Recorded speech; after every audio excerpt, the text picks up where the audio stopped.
Guys, this is a head and shoulders. This chart is showing here.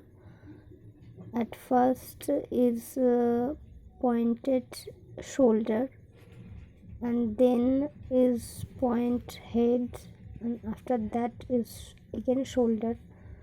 So this is the chart, and trend line is also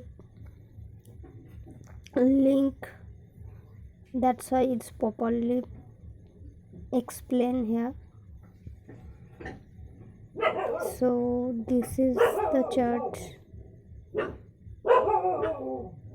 Alternative neckline also there is drawn. See guys, this is a head and shoulder, and this is a popular chart.